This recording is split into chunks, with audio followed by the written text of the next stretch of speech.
Welcome to the deep dive. The history of theology often feels like it's all neatly settled, like a finished book. Right. Bound and done. Exactly. But if you just scratch below the surface a little, you find these huge, really influential books that, well, they were deliberately left out. Texts that were foundational, really.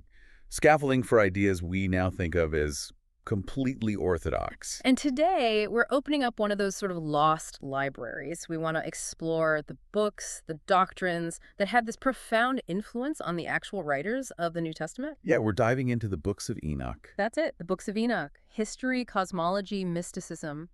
It's all in there. It really is. And these texts, well, you call them lost, but they act as this critical missing link, in theological thought. How so? A missing link. Well, they bridge that whole apocalyptic worldview of the Second Temple period. Yeah. They fill in these huge cosmic gaps you find between, say, the very sparse stories in Genesis and the really developed ideas about demons, angels, the Messiah, everything you see later in Judaism and early Christianity. So they provide the context, the bigger picture. Precisely. The macrocosmic view, you could say.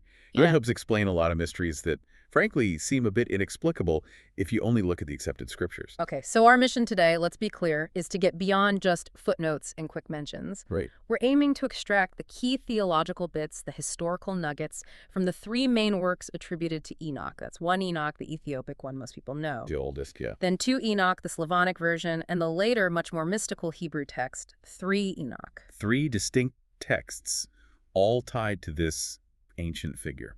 And we want to understand exactly how these texts shaped core ideas, the nature of evil, who the Messiah is, stuff like that. And it's really only possible to do this now, this kind of investigation, because of a specific historical discovery, a pivotal one. They're talking about the Dead Sea Scrolls. Primarily, yes. Yeah. I mean, the Bible itself mentions other books not in the canon, right? The Book of Jasher, Acts of Solomon, Yeah. they get a mention. But Enoch is different. It stands out because it's actually quoted directly in the New Testament itself. In Jude, right. In the Epistle of Jude, yes. And that single quotation gives it this unique status among all those other lost works. It proves the New Testament writers knew it and used it. That quote really is the linchpin. It confirms they were reading it, referencing it. So why this book specifically? Why is it the one we need to dig into so deeply compared to, say, Jasher? Well, because of the history after that quote. For centuries, especially after the Western Church sort of pushed it aside, scholars often just assumed Enoch was, Jewish work written after Christianity started. Ah, so they thought it was influenced by the New Testament, trying to sound prophetic after the fact. Exactly. That was the prevailing theory for a long time. But good. Then came Qumran, the discovery of multiple fragments of Enoch in Aramaic among the Dead Sea Scrolls. And the dating was key. Absolutely key. They dated unambiguously to the 2nd century BC, maybe even earlier fragments, long before Christ. So that completely demolishes the idea it was written later. Completely. It just invalidated that whole assumption. The scrolls proved Enoch wasn't just around, but it was popular, it was influential, long before the New Testament was even a concept. Wow. Okay, that flips the whole thing on its head. It really does. It forces you to rethink the historical vector entirely. This text wasn't just aligning with New Testament ideas, it was actively shaping them. It provided the theological language, the narrative backdrop for the New Testament writers themselves. That's a fundamental shift in understanding the origins. It is. It forces a reconsideration of that whole intellectual world Christianity emerged from. Right. And the sheer extent of Enoch's early authority, it just highlights how fluid early biblical thought actually was. It wasn't set in stone yet. Not at all. And when you put the texts side by side, the influences, it's pervasive. Scholars estimate over 100 comments, phrases, theological concepts in the New Testament clearly find their roots, their precedents in the Books of Enoch. Over 100. That's significant.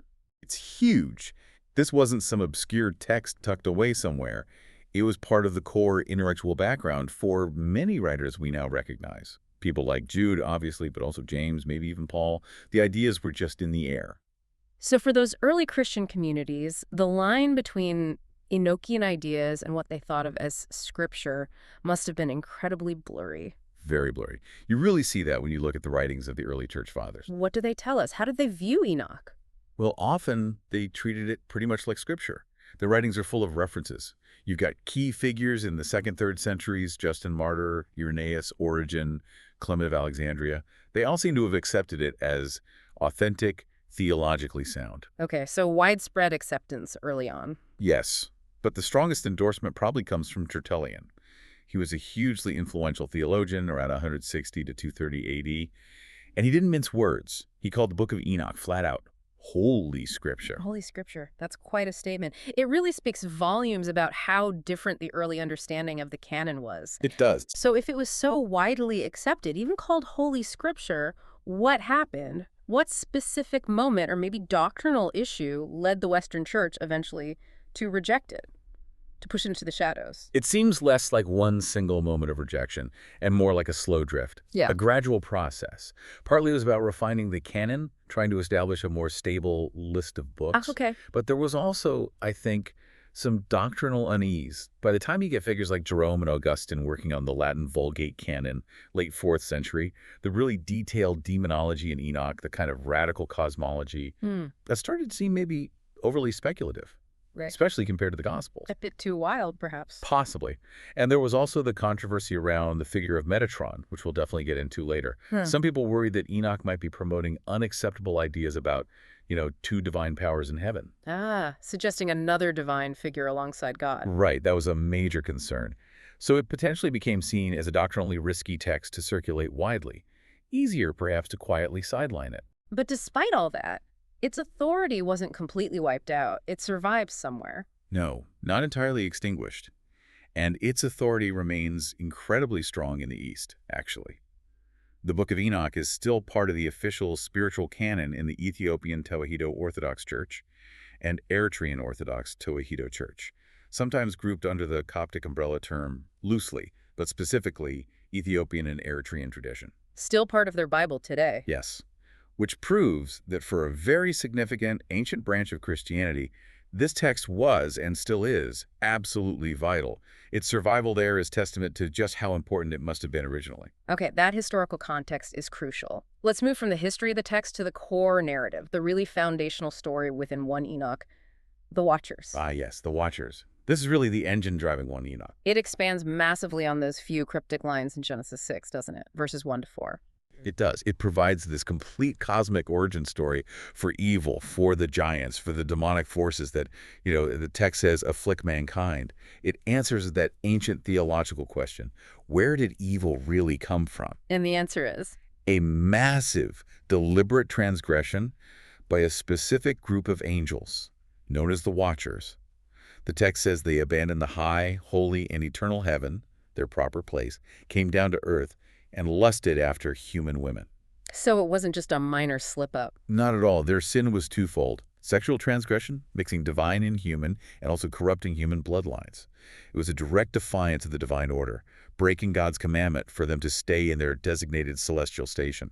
And unlike Genesis, which is very brief, 1 Enoch gets specific. It names names, right? Oh, absolutely. Right. It's presented as a highly organized rebellion. It lists 200 participants, their leaders, their chiefs of tens.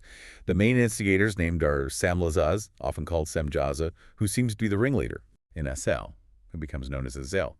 But their crime wasn't just the physical act. That was just the start. They then systematically corrupted humanity by teaching forbidden knowledge. Secrets meant only for heaven.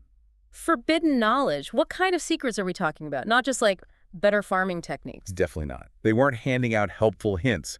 They were delivering the blueprint for corruption, for the breakdown of civilization. Okay, give us some examples. What specific arts did these fallen angels teach that led to such wickedness? The list in Enoch is quite detailed, and it shows how comprehensive the corruption was. It focuses entirely on things that lead to destruction, warfare, vanity, idolatry. Right. Semjaza, the leader, taught things like casting spells, enchantments, root cuttings, basically magic and pharmakeia, drug-based magic perhaps. Okay, sorcery. Then Azazel, he's credited with teaching the forging of weapons, swords, shields, breastplates, instruments of war, and also, interestingly, cosmetics and jewelry things that foster vanity and maybe seduction alongside violence. Wow, that's a specific combination. War and vanity. It is. Other watchers taught other things. Barachiel taught astrology. Kokabel taught about constellations, important divination, basically reading the future in the stars, which pulls people away from trusting God. So corrupting humanity spiritually, but also technologically with weapons, and socially with vanity and false knowledge. Exactly. Ezekiel taught about clouds. Shamziel taught signs of the sun, probably meteorological divination. The core message running through all of it is that this knowledge was meant for the angels who manage creation. When given to humans, it was purely for corruption. It fueled wickedness, enabled warfare, and led to this massive societal breakdown that ultimately required the flood to cleanse. And the immediate physical result of this mixing of angels and humans, the offspring, were the Nephilim, the giants. Yes, the giants. How big are we talking? The text gives a number, doesn't it? It does, and it's a staggering, almost unbelievable number. 3,000 cubits, or Yeah. sometimes translated as ells. 3,000 cubits. How tall is that?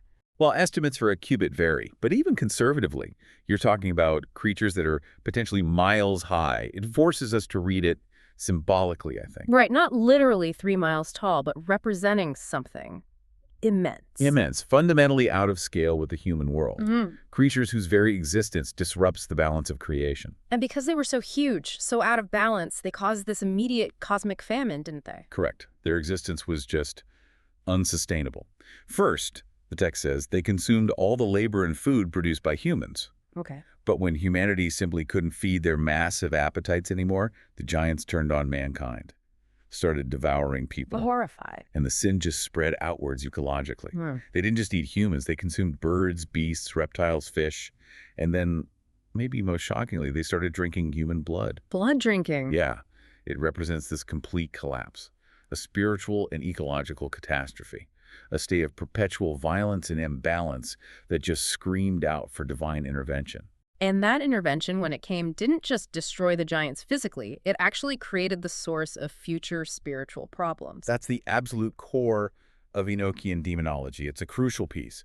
When the giants were eventually killed, destroyed in battle amongst themselves, as we'll see the spiritual component within them, because they were these hybrid beings, part holy watcher, part mortal human, that spiritual part was released. Okay, so a spirit is released from the dead giant. Yes, but it's not a normal human spirit, nor is it an angelic spirit. It's this primal, destructive residue. And the text explicitly calls these the evil spirits on the earth, or sometimes spirits of the evil ones. So demons, the things that afflict people in later texts, according to Enoch, they are the disembodied spirits of the dead Nephilim giants. That's precisely the origin story 1 Enoch provides.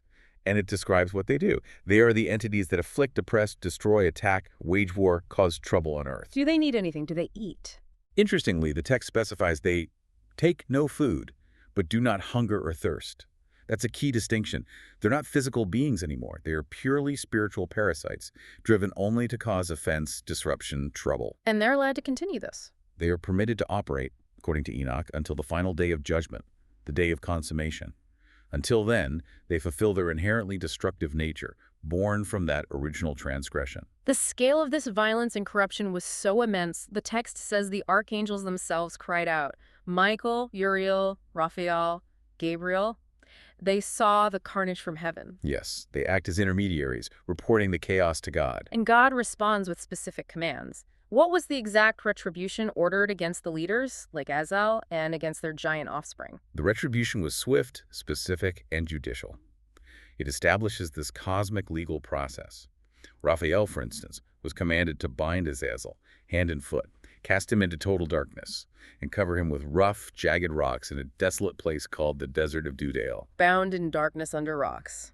It sounds permanent. He's to remain there, bound, awaiting the great judgment. And that act, binding Azazel and casting him into the wilderness, has often been seen as a direct forerunner to the later Hebrew tradition of the scapegoat on Yom Kippur. Ah, sending the sins out into the wilderness on a goat. Exactly. Symbolically placing the sins onto this bound entity in the desolate waste. It's a powerful parallel. Okay, so Azazel is bound. What about the giants themselves? They couldn't just be imprisoned. No. Gabriel was given a different task. He was commanded to incite the children of the Watchers, the giants, to destroy one another in battle. So they wipe each other out. Essentially, yes. Yeah. Using their own violent nature against them to shorten their destructive time on Earth.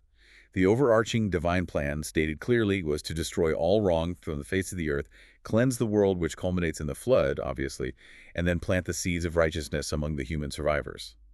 The flood, in Enoch's view, is this necessary cosmic scrubbing after the Watcher's pollution. That whole narrative, binding Azazel, the origin of demons from giants, it clearly shaped Jewish and Christian ideas about Satan, demons, spiritual warfare for centuries. Fundamentally shaped them, yes. But Enoch isn't just about sin and judgment. It's also a record of his travels, right? He becomes this original cosmic voyager.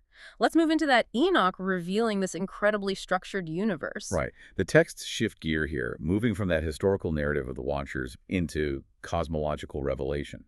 Enoch's journey, guided by angels, unveils a universe that operates not by randomness or chaos, but like a precise, intricate, divinely ordered clock. Which must have been comforting, theologically. If Earth seems chaotic, at least the cosmos is ordered. Exactly. It's an essential theological corrective. Facing the apparent randomness of evil on Earth, knowing the cosmos itself is demonstrably ordered by God, is crucial. So he travels to the literal ends of the Earth. What kind of cosmic sights does he witness? What defines the structure of the world for him? He's shown the fundamental building blocks, the elemental foundations.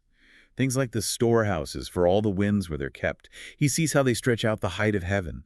He learns about the pillars of heaven, these concepts that hold the firmament, the sky in place. Pillars holding up the sky. Yeah, and the cornerstone of the earth. He's led to see a river of fire that flows like water into a great sea out in the west. He even sees the mountains of the darkness of winter, the literal edges where seasons change. It all reinforces this idea of a cosmos with clear boundaries, strong foundations, and controlled elemental forces. But it's not just elements out there. The cosmos is also populated by punished rebels, celestial ones this time. That image of the prison for stars is really powerful in 1 Enoch. It's one of the most striking images, yes. Yeah. In chapters 18 and 21, Enoch is taken to this terrifying place. It's described as a chaotic void, sort of the messy edge of heaven and earth, and there he sees 7 stars. They look like huge burning mountains, and they're bound together. Stars bound like prisoners. Why? Uriel, his angelic guide, explains. These are stars that transgress the commandment of the Lord in the beginning of their rising. Specifically, they didn't come out at their proper appointed times. They broke the schedule. Wow. So even stars have a schedule they must keep. Transgression isn't just about morality, it's about cosmic order. Failing to show up on time gets you imprisoned. That seems to be the crucial theological point here. Universal meticulous order is demanded of everything, even stars. And if you transgress that order, you face judgment. They're bound there for 10,000 years, Uriel says. It's called the prison of the angels, though here it applies to stars. That idea of adherence to a schedule, it leads perfectly into the astronomical book section of 1 Enoch, doesn't it? Which seems to lay out the very schedule everything needs to follow. It does. That section is one of the most intellectually rigorous parts of the book. It lays out this incredibly meticulous calendar system. Based on 364 days, right? Which seems oddly specific for a religious text. Why 364? That number, 3064, is almost certainly a deliberate theological statement. A 364-day year is perfectly divisible by 7 days in a week and 4 seasons. Okay, so 52 weeks exactly. Exactly. Which means the start of the months, the seasons, the major religious festivals, they would always fall on the same day of the week every single year. No drift. Ah, unlike a lunar calendar, which shifts. Precisely. It maintains this perfect, divine, unchangeable order. It stands in sharp contrast to the complexities that perceive chaos sometimes of the lunar calendars that were popular then. For the community that preserved Enoch, like the Qumran group, this solar calendar represented God's perfect intended schedule for worship and for time itself. And Enoch doesn't just give the number, he describes how it works mechanically, using these celestial gates. Yes, it's quite visual. He describes the sun rising and setting through a series of 6 gates, 3 in the east for sunrise, 3 in the west for sunset. Like cosmic doorways. Kind of. And which gate the sun uses depends on the time of year. That corresponds to the waxing and waning of daylight. He even breaks the day and night down into 18 parts or portions. 18 parts, not 24 hours. No, 18 parts. So for example, at the peak of summer, the longest day, the day would be 12 parts long, and the night shortens to 6 parts. Then it shifts through the year. It's this complex mathematical calculation. And the point is? The point is reinforcement. The entire cosmos is presented as this finely tuned machine, a divine mechanism running perfectly, mathematically, according to God's design. No accidents, no chaos, just order. Okay, so 1 Enoch gives us this sort of geography and the clockwork of the cosmos. Then we have 2 Enoch, the Slavonic version. That one takes us on more of an architectural tour, right? Ascending through the levels of heaven. That's a good way to put it. 2 Enoch details Enoch's ascent, carried by angels, up through multiple heavens, often depicted as 7 main heavens, but the structure can culminate in 10. It's like going floor by floor through creation's building. What does he see on the lower floors, so to speak? Well, in the first heaven, he sees these vast meteorological systems, the storehouses of snow and dew. He sees the angels who rule the stars, the celestial managers, ensuring that cosmic schedule we just talked about is kept. So the administrators of the clockwork? You could say that. Then the second heaven gets darker. How so? The second heaven is described as a place of darkness and fear. Here, Enoch sees other apostate angels. In 2 Enoch, they are sometimes called the Grigori, distinct from the Watchers of 1 Enoch, but serving a similar narrative function. They also disobeyed God's commands. And their fate. They're seen hanging like prisoners, weeping constantly, awaiting what the text calls the great and limitless judgment. It confirms there's this hierarchy of rebellion and punishment built right into the structure of the heavens themselves. Where does paradise fit into this tiered structure? Is it at the very top? Interestingly, no. According to 2 Enoch, paradise is located in the third heaven. The third. That seems low. It's depicted as this place of incredible beauty, goodness, amazing fragrance. It seems to exist sort of between the purely spiritual upper realms and the physical world below. And crucially, it's where the tree of life resides, a magnificent tree with fruit like fire, gold, and brilliant red. So paradise is in the third heaven. What's at the absolute top, the highest point of his ascent? That would be the 10th heaven in the longer versions of 2 Enoch. It's called Erevat. This is described as the realm of pure, blinding light. It's where God sits on his immense throne, a throne not made by hands. It represents the absolute peak of power, divinity, glory, a realm pretty much inaccessible to anyone but the highest orders of creation. That journey paints an incredible picture. Cosmic justice, meticulous order, linking the physical elements to this complex spiritual hierarchy. Okay, let's shift gears again now to the really high mysteries. 3 Enoch, the Hebrew book, and the figure of Metatron. This feels central to Jewish mystical traditions like Merkabah. Absolutely.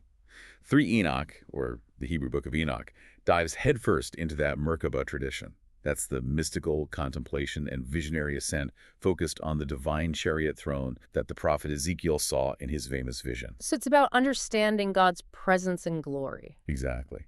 And while the final compilation of 3 Enoch is later than 1 or 2 Enoch, its roots run deep into that intense, mystical practice seeking to understand, even experience, the nature of God's immediate presence. And the central event, the core of 3 Enoch, is Enoch's own transformation. He doesn't just visit heaven, he becomes part of it.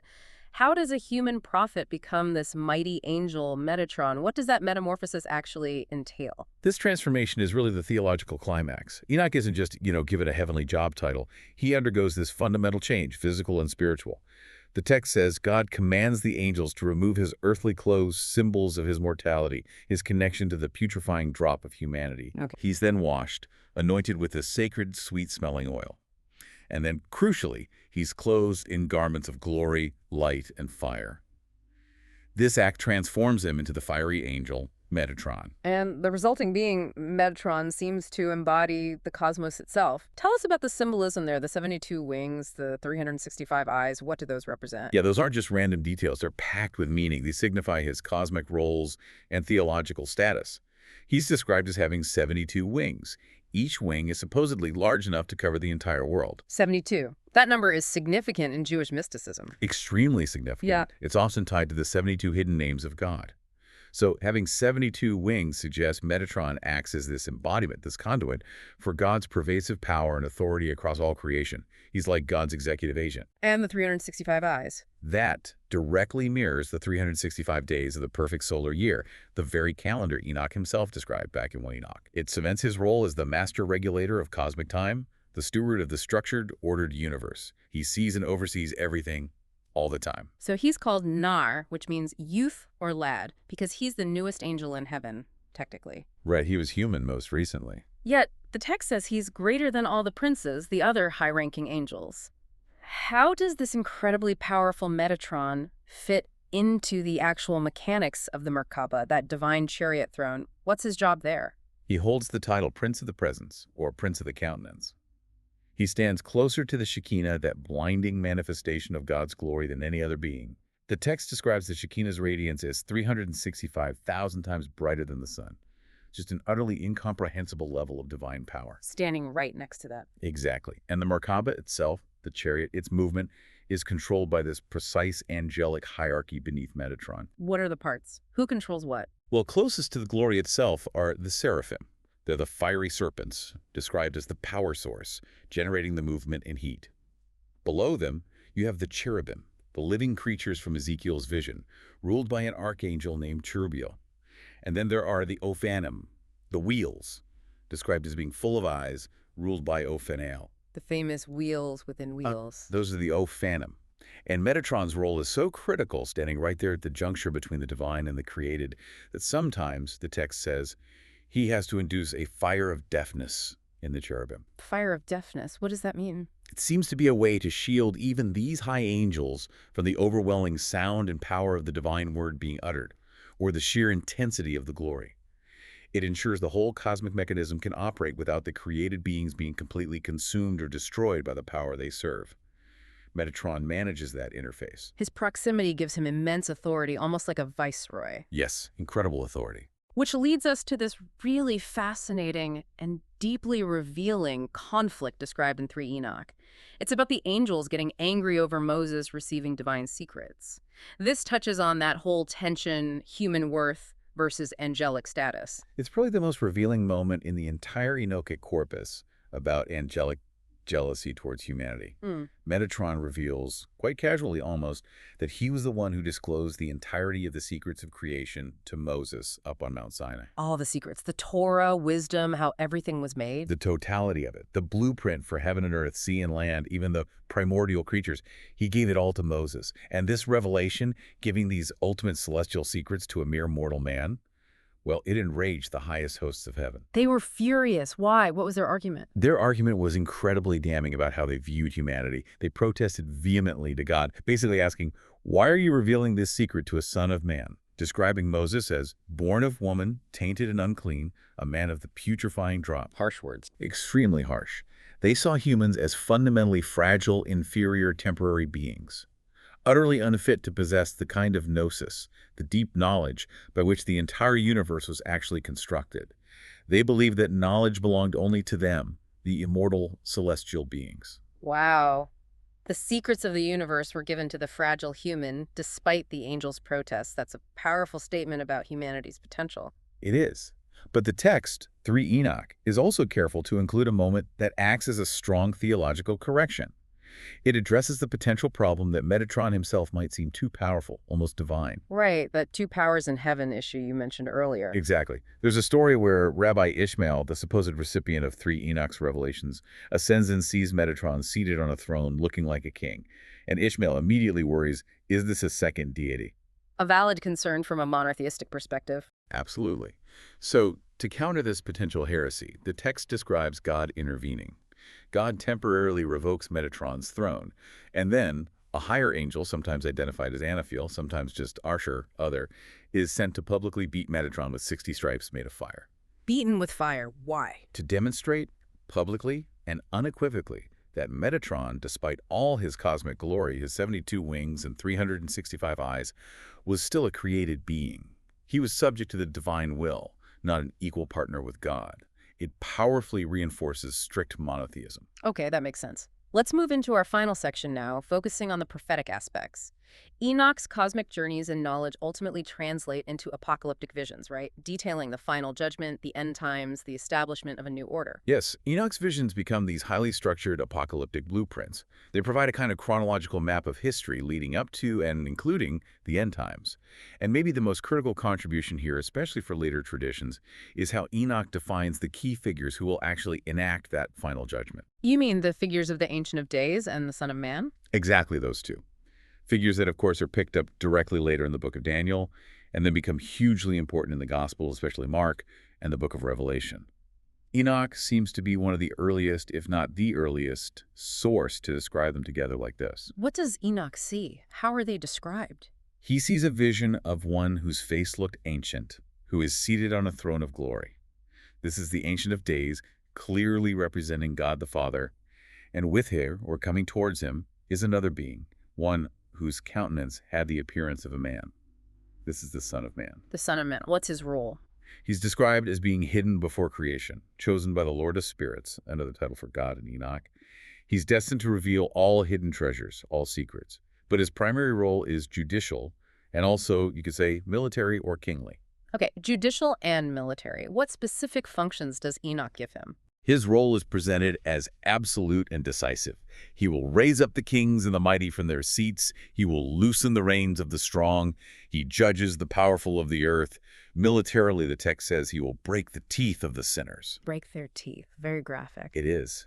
And crucially, he's presented not just as a figure for Israel, but as a universal figure. He's destined to be a light of the Gentiles, the hope for all who are troubled in heart. The text is explicit. All who dwell on earth shall fall down and worship before him. He establishes the final, universal religious authority. This Son of Man figure is clearly the ultimate messianic archetype in Enoch. Absolutely. It provides a very robust, pre-Christian vision of a heavenly, pre-existent messianic figure with divine authority. Enoch also gives us this detailed, though sometimes complex, timeline of history. He calls it the weeks of judgment, dividing all of time into 10 distinct eras or weeks.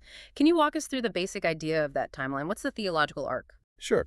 It's a structure that maps out history from creation to the final consummation, all divided into these 10 symbolic weeks. Each week represents a significant period or event. Okay. So, week 1 is Enoch's own time, characterized by righteousness enduring.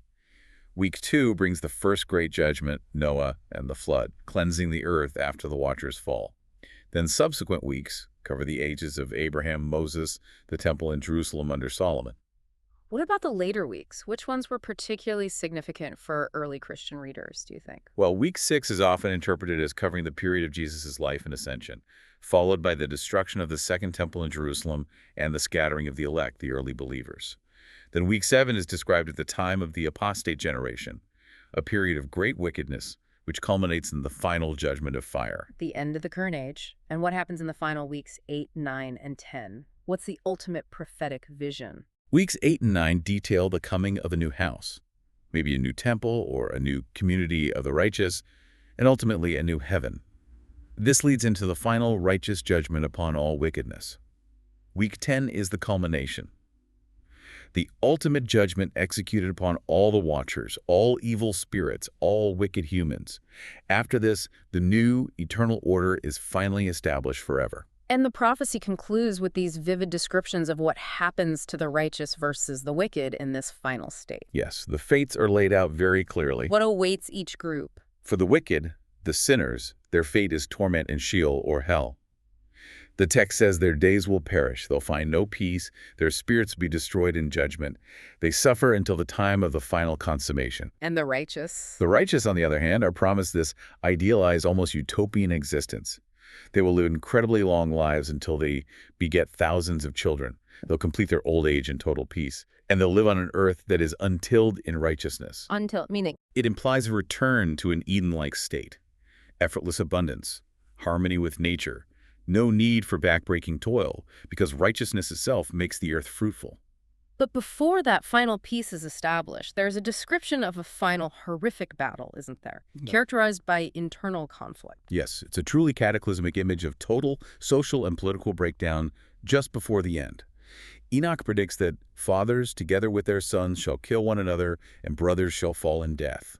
The conflict is so widespread that streams will flow with blood up to the horse's breast. That's a classic apocalyptic image found elsewhere, too. It is. It's this vision of total war, total societal collapse, humanity turning on itself. It seems to suggest the wicked will largely be destroyed by the sword of their own making, with internal strife, just before the righteous are fully saved and the new age begins. So we've taken this really deep dive. We've gone through, 2,000 years of history, 10 levels of heaven, complex cosmology, fallen angels, giant demons, a transformed human becoming a cosmic regulator. It's a lot to take in. It really is. What's the ultimate legacy, then? What should we take away from the Books of Enoch today?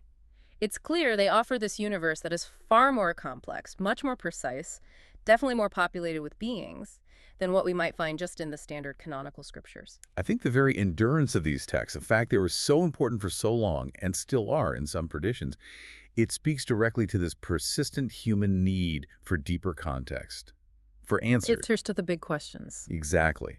Where did evil really originate? Why does the cosmos seem so orderly, even when life feels chaotic? Who governs time and the seasons? Who are these archangels mentioned only briefly elsewhere?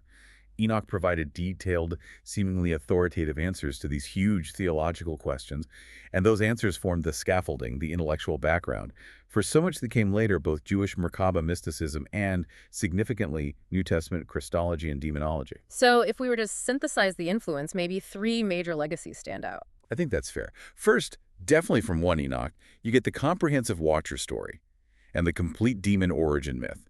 It explains the problem of evil in a way Genesis only hints at. Okay, origin of evil and demons, what's second? Second, from both 1 and 2 Enoch, you get this blueprint for a hyper-ordered cosmos. The meticulous 364-day calendar, the celestial gates, the storehouses, even the prisons for disobedient stars. Everything runs on a divine schedule. Order in the cosmos, and third. And third, particularly from 3 Enoch, you get the high mysteries of the Merkaba and Metatron.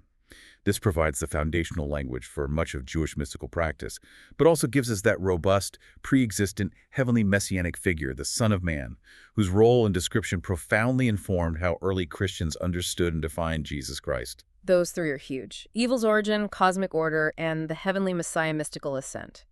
The whole story of Enoch is really one of translation, isn't it? He's physically translated to heaven. His knowledge translates cosmology. That's a great way to put it. But that Metatron narrative, the part about the angel's reaction to Moses getting the secrets, that contains a moment that feels like it has this enduring philosophical weight, the sheer offense the angels took. It really does stick with you. Their fury that the secrets of creation were given to a human. Right. So maybe a final thought for you, our listener, to consider.